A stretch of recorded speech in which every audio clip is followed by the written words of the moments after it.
नमस्कार। YouTube channel पर आप सभी का स्वागत है। आज का जो वीडियो का विषय है तो वो मराठा आरक्षण यह विषय है। छत्रपति शिवाजी महाराज के गुरु संत तुकाराम महाराज कहते हैं, वो मराठी में अभंग है, बुडते हे जन न दखेवे डोळा ये तो कळवळा म्हणूनिया। इसका अर्थ, जब बहुत बड़े पैमाने पे समाज में अगर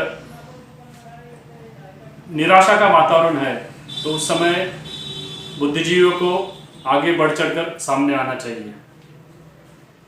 मराठा आरक्षण का निर्णय रद्द करने का जो आदेश सुप्रीम कोर्ट ने 6 मई गुरुवार को दिया, तो महाराष्ट्र में मराठाओं के साथ कुणबी और तमाम SC ST OBC के लोगों में एक हलचल पैदा हुई। वैसे महाराष्ट्र के लोक संख्या में सबसे ज़्यादा लोक संख्या में 1 नंबर पर मराठा जाति के लोग आते हैं और 2 नंबर पर कुणबी जाति के लोग आते हैं।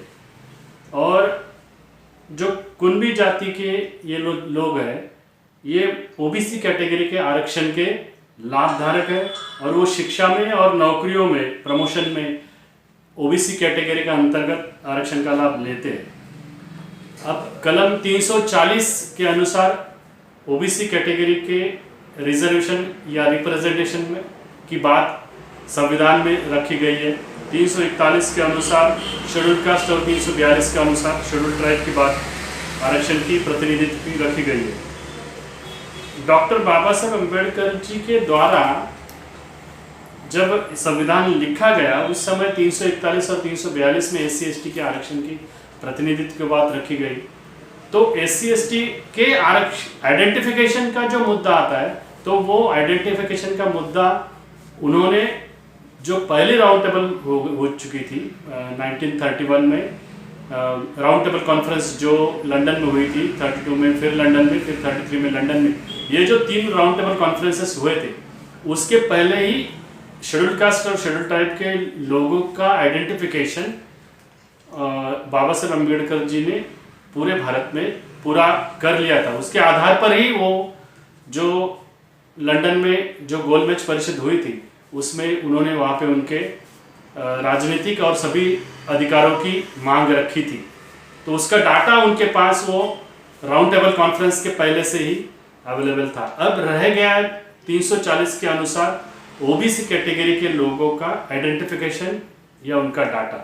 तो उसके बारे में मैं कुछ बातें आपके सामने रखना चाहता हूँ कि उसमें एक पहले जो उल्लेखनीय मुद्दा आता है, तो 26 जनवरी 1950 को भारत प्रजासत्ताक हुआ और 1952 में पहला चुनाव, भारत के इतिहास में पहला चुनाव लगा और उस चुनाव में कांग्रेस ने सभी भारत के जगहों पर लोकसभा के लिए उम्मीदवार देने की कोशिश शुरू की और डॉक्टर बाबा साहब अम्बेडकर जी द्वारा भी शेड्यूल्ड कास्ट फेडरेशन, जो उनका संगठन था SC शेड्यूल्ड कास्ट फेडरेशन, वो शेड्यूल्ड कास्ट फेडरेशन के माध्यम से पूरे भारत में उन्होंने भी उम्मीदवार कैंडिडेट्स लोकसभा के लिए उम्मीदवार खड़े करने की प्रोसेस शुरू की। पर उसमें एक महत्वपूर्ण घड़ामोड़ और मुद्दा ऐसा है कि जो शेड्यूल कास्ट फेडरेशन का मैनिफेस्टो था, उस मैनिफेस्टो में आर्टिकल 340 के अंतर्गत OBC कैटेगरी के लोगों के लिए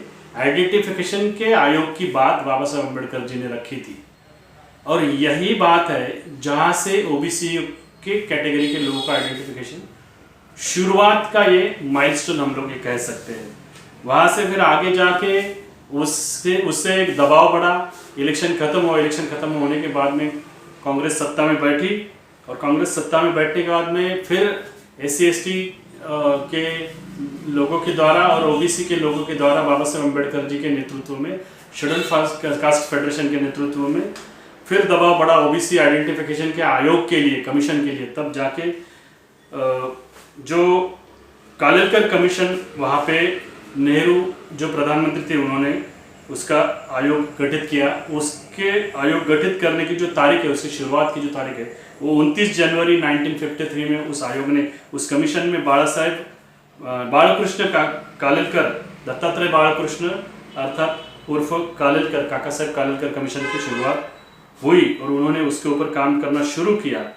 और उसमें उसके बाद में उसका जो रिपोर्ट है वो 30 मार्च 1955 को उन्होंने राष्ट्रपति डॉक्टर राजेंद्र प्रसाद और नेहरू जी के सामने पेश किया। उसमें उन्होंने 2399 मतलब 2399 मतलब लगभग 2400 के एक कम इतने जातियों का उन्होंने ओबीसी कैटेगरी के लिए आइडेंटिफिकेशन किया। उसमें उन्होंने मराठा लोगों के लिए हम लोग ऐसा कह सकते हैं कि कुणबी इस शब्द का इस्तेमाल किया। मराठा इस शब्द का उस रिपोर्ट में उल्लेख नहीं मिलता है। मेरे पास वो रिपोर्ट है, मैं आपको दिखाना चाहता हूँ। ये वो रिपोर्ट है काका साहब कालेलकर कमीशन की, और ये रिपोर्ट जो है उसमें इसके ये 3 वॉल्यूम आते हैं। 3 वॉल्यूम्स में ये रिपोर्ट है। इसमें ये देखिए वो रिपोर्ट है, ये 2nd वॉल्यूम है उसका, फिर ये इसका ये 3rd वॉल्यूम है। तो ऐसी ये 3 रिपोर्ट्स है। उसमें जो प्रथम रिपोर्ट है, तो प्रथम रिपोर्ट के इसमें जो जातियों की कालेलकर कमीशन ने जो जांच की थी, जो सर्वे किया था, उसमें उन्होंने ये जो 13 बिहार में जो राज्य बिहार है, बिहार राज्य का जब उन्होंने सर्वे किया तो बिहार में उन्होंने ये 13 नंबर पर कुर्मी जाति को उन्होंने आरक्षण, या ये जो जाति है कुर्मी जाति, इसको उन्होंने वहाँ पे उसका सर्वे किया है बिहार के कुर्मी जातियों का।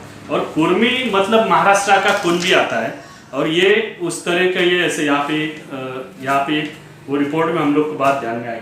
आगे फिर उसमें जाके उससे आगे जो बढ़ता है बात, तो आगे बढ़ने के बाद में जब वो कमीशन का रिपोर्ट का लागू करने, उसके ऊपर अमल करने का काम जब शुरू करने के बारे में सोच हुआ, तब उसको लागू नहीं किया गया। उसके बाद में एक महत्वपूर्ण घड़ामोड़ महाराष्ट्र में डेवलप हुई।